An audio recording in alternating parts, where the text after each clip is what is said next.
Hi guys, welcome to this video on how to use a rotary cutter the proper way. If you're new to sewing, most times you don't even think of having a rotary cutter. But believe me, once you have it, you won't even remember your scissors because it cuts very sharp. Most times people might not know how to use it and they get frustrated and not even bother to use it. In this short video, I'm going to show you how you can use a rotary cutter the proper way. So this is my rotary cutter.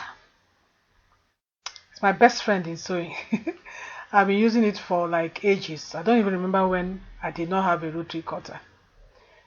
My rotary cutter is a 45mm rotary cutter. As you can see, you cannot use a rotary cutter independently. You must have a self-healing mat. You must also have a quilting ruler. It must not be as large as this, but as long as it's a ruler that you can hold firmly to hold your fabric when you're ready to cut. Now let's say you want to cut a 5 centimeters fabric from this blue fabric. Just place your fabric according to the measurement of the fabric you want to cut. As you can see, the self-healing mats, they are also calibrated.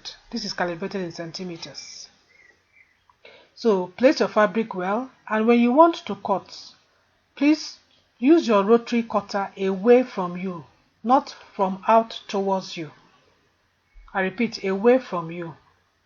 So ensure that you place your fabric well, hold your quilting ruler firmly, hold the fabric firmly in place. Then put your rotary cutter at an angle of about 40 degrees and then cut smoothly. See how smoothly it cuts that piece of fabric away. Check out the cut. Very smooth cut. That's the joy of using a rotary cutter.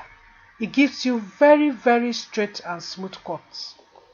You can also use rotary cutters to cut curves, hand curves, neck, collar curves and all that. But this is particularly better for people that have become professionals. If you're brand new to using a rotary cutter, it's advisable you practice more with straight cuts before you get to use it for curves. Because using it for curves needs practice. As you can see, I am still practicing too to even use it for curves. But it gives you very sharp cutting. I know cutting is very important when it comes to sewing. So that is it on how you can use your rotary cutter. If you've not got your rotary cutter, I advise you to quickly go and get one. It is a very handy sewing accessory for your sewing room. So try and get one. They are sold everywhere. Get one and then it will make your sewing much easier for you. Thanks so much for watching.